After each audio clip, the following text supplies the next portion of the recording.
बिस्मिल्लाहिर्रहमानिर्रहीम अस्सलामुअलैकुम। Welcome to my YouTube channel. आज मैं आपको सिखाऊंगी 3 मिनट में बहुत ही यमी, बहुत ही मज़े की, शादियों में जो आप खाते हैं उससे भी बहुत मज़े की खीर होगी ये। उसके लिए हमने लिया हाफ़ कप चावल, सफ़ेद चावल लिए मैंने, उनको भिगो के रख दिया है 1 घंटे के लिए। उनको पहले आप धो लें उनको, फिर आप भिगो के रख दें, 1 घंटा उनको छोड़ दें भिगो के। उसके बाद 1 घंटा गुजरने के बाद इसको आपने हाथों से मसल लेना है। अगर आप चाहें तो आप इस पानी के साथ इसको ब्लेंडर में डालें और इसको ब्लेंड कर लें, लेकिन बहुत बारीक आपने नहीं करना। इसी वजह से मैं आपको ये बता रही हूँ कि आप हाथों से मसल लें। चावल भिगोए हुए होंगे, वो बिल्कुल छोटे छोटे पीसेस हो जाएंगे, लेकिन हमने उनको पीसना नहीं है बहुत ज़्यादा, थोड़े मोटे मोटे चावल हमने रखने हैं। उसके बाद ये काम करने के बाद अब मैंने लिया है 2 लीटर दूध।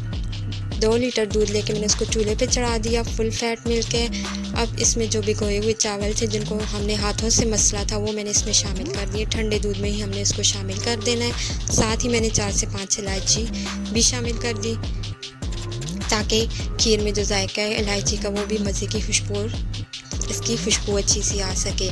इसको बॉयल होने तक हमने इसको कवर कर देना है ताकि जल्दी इसमें बॉयल आ जाए। बॉयल आने के बाद कवर हम हटा देंगे। अब हमारा काम सिर्फ यह है कि हमने दूध को पकाना है।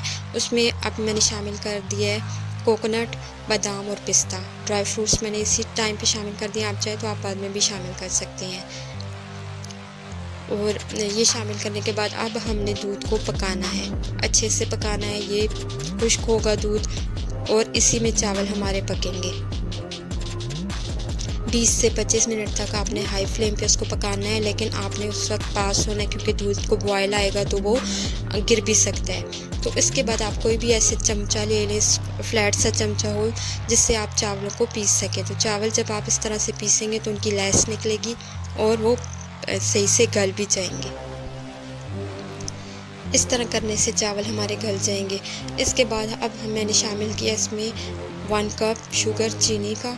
इसके बाद ये जो अभी मैंने शामिल किया, मैंने मिल्क पाउडर लिया था, खुश्क दूध लेके 3 टेबलस्पून, उसमें थोड़ा सा पानी ऐड करके उसको मैंने मिल्क की शेप दे दी थी, लिक्विड फॉर्म में मैं ले आई थी और उसको मैंने इसमें शामिल कर दिया। ये शामिल करने से हमारी जो खीर होती है उसका जायका बहुत मज़े का होता है।